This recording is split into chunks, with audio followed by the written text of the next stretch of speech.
Hey everyone, in this video we're going to be doing a breakdown of week 2 of the 2024 Ore Road season. Days are getting a bit longer, so attacks are going to be a little heavier. Just jump into the race stats. A little bit longer today, 43 minutes, average speed 27. My normalized power was only 277. If you look at last week's ride, I saved like roughly 40 watts in power. Yeah, real quick, we have a couple U23 riders and juniors with us today that wanted to come out and be guest riders. We have Jonas, who is the 2023 individual TT collegiate national champ. You'll see him in the Stars and Stripes in this video, and a couple of his other Belmont Abbey teammates. If I'm botching any of that, please hit me up in the comments and correct me. Yeah, it's a good time. So one thing we want to point out real quick is we're trying to move up right here on the right, but it's just super congested and it's really tough. The reason it is getting so congested on this back side of the course is there is a mega, like 15 to 18 mile an hour headwind on the back side of the course. So when we come downhill and we ramp up and start hitting this little kicker, and as we take this turn into turn 4 right here, it's a crazy headwind, and then now as we complete the turn, it is a mega tailwind. So the majority of the ride and a lot of attacks were kind of neutralized because of this crazy wind that we had. And you'll see we start ramping up to like 30 miles an hour right here. This is pretty normal. We're already 15 minutes in. There hasn't been much of an attack or much going up the road, but I really wanted to point that out. This is going to be the MO and the kind of the nature of this ride for this week. All right, pushing ahead, just a couple minutes in, and we've had our first like attack that's kind of stuck. And sure enough, it's Jonas in the Stars and Stripes, and I believe a niche rider is up the road. I could be mistaken on that, a little hard to see, but you can see like we're super strung out going into the downhill, and we're going like 32 miles an hour, and that is super fast with this crazy headwind that we have in this part of the course. But you can see when we start to kind of ramp up the kicker, everything starts to get a little stacked up, and everyone kind of slows down from the hard surge we had going on the downhill.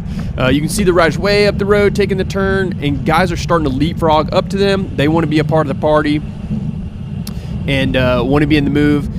It was just so hard today to really like get a solid like snap on the group whenever you try to do an attack.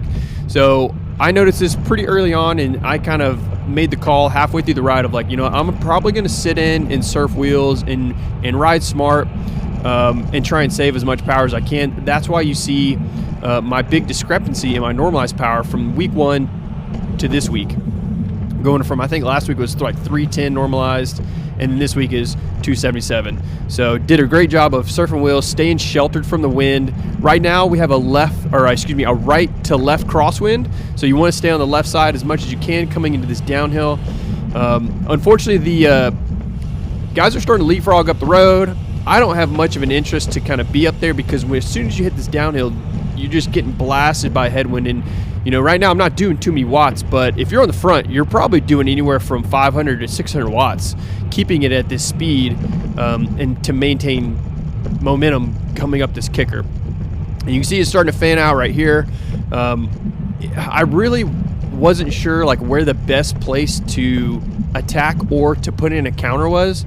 So I just kind of played my cards right, didn't want to burn too many matches. But as this field's getting super strung out and everything, the ride is crazy fast still. Even though we had a crazy headwind with this tailwind, it still made for a really, really fast ride and a really dynamic ride. So it was pretty cool to have a little bit change in the elements, throwing a little wrench into how we rode and the different tactics. But this attack gets absorbed and everybody resets. Now we're jumping in pretty far into this thing. We're 30 minutes in. Not much has really happened, to be honest. Again, I'm beating the wind here, but it's really neutralized the field. Finally, one attack with Jonas and Josh Moore has gone up the road. So we got 2 riders up the road, and then we have, over these past couple laps, we've had riders try to leapfrog up to them and counter and chase up to them, but it's been to no avail. I recognize that, hey, we need to try and pull these guys back as we're getting into the closing laps of this thing. So I'm moving ahead and trying to gain some positions right here because I want to show that I'm willing to work and put in an effort and to support to bring this thing back. Last thing I want to do is let two guys hang out there all day long and stay away uncontested. So I'm strategically not moving up on the downhill or this headwind section of the course, the backside. I'm trying to save as much energy as I can, but you see I'm already doing like 350 watts up this kicker to maintain. I see a small gap to the right. I'm like, all right, now's a good time to kind of get some positions on this inside. You really get to the front and slot in and try and pull some stuff back. These two riders directly in front of us had just been on a flyer and they're just getting reabsorbed, so they're a little gassed. Check the rear cam. We have plenty of guys in line to kind of rotate, but as soon as we start speeding it up a little bit, they just like drop the wheel for some reason, and you have some of our junior U23 riders in the rear cam that are having to close this gap behind me to start trying to do a rotation and keep the speed high. I do a short little pull right here, hoping that and thinking that there's a large group behind me train, but there's really not. And so I kind of just stay on it through this first turn and then kind of back it down just a little bit. And I look back and I'm like, oh my gosh, I was like, everyone's just kind of just like not wanting to pull through. It's understandable. It was a really fast ride, and I had kind of sheltered myself the majority of the ride. I'm letting some guys know right here, like, hey, just keep them short and let's rotate. Like, don't have to do any crazy big pulls. And we get a little bit of organization on this lap. We break into the breakaway's lead a little bit. I think it goes from like 10 to 15 seconds down to like 8. So it really helped right here. But that's really all I did. That's the only time I really hit the front. This entire ride was really the main time that we needed to kind of chomp into the breakaway's lead and to bring them back a little bit. They are still out there.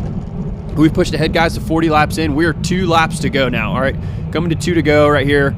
Coming into turn 1, and you can see, like, man, the pace is kind of just all over the place.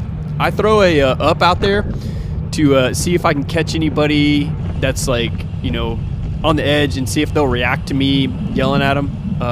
No takers on that one. Everyone's pretty smart.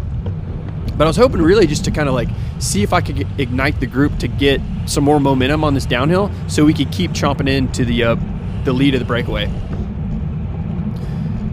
And again, to recap, Jonas and Josh Moore are still up the road. They're probably like 8 seconds right now.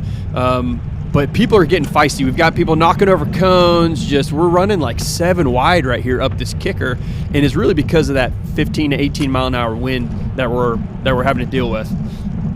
So coming into turn 4 right here, and we're about to hit 1 to go. I am too far back and kind of really need to like gain some positions right here. Also trying to be safe with when you're running that wide. You really kind of just need to pick your battles and make your passes on the front stretches or the less technical parts of the course. If you're trying to dive bomb guys into the turns or like trying to go into turn 4 or turn 1, you know, 4 or 5 wide, it's just going to slow you down on your exit, and it's not worth it. So I ended up gaining a couple spots on the straight right here. We're 1 to go right now. Coming into turn 1, you can see there's guys up front doing lead outs. There's a older guy doing the lead out for the Belmont Abbey kids, and he was like, yeah, I'm just going to keep it fast and stay on the front and lead out some of the younger guys and see what can happen. Right here I had a decision to make. Should I stay left or should I like dive bomb on the inside of the gutter right there? I ended up kind of just staying in the middle. I wasn't really sure what I needed to do right here. I know I'm way too far back, and at this point alarm bells are going off, and you know what, I'm like, all right, I need to do my sprint early, get around as many guys as I can right here. So I pop one off on the uphill kicker, ended up gaining like 8 spots right here. My momentum is keeping me wide. Ended up slotting in, I think like 4th or 5th wheel right here. You can see the lead guys are right up the road. They're so close. Check in front of me. A little bit of diverting of lines, I would say, in front of me. Get some guys to check up. I'm full throttle right here. trying to keep the power on. I ended up coming away with like a 5th place for the day on the ride, so not too shabby. Man, if I would have had a little bit better position and with that same sprint effort that I would have done, definitely would have gotten a little bit further up in the finish for today. But all in all, with the crazy wind, super pleased with how I rode and all the watts I ended up saving. So didn't feel too depleted, so I can make moves at the end. That's it for today, guys. Appreciate you watching.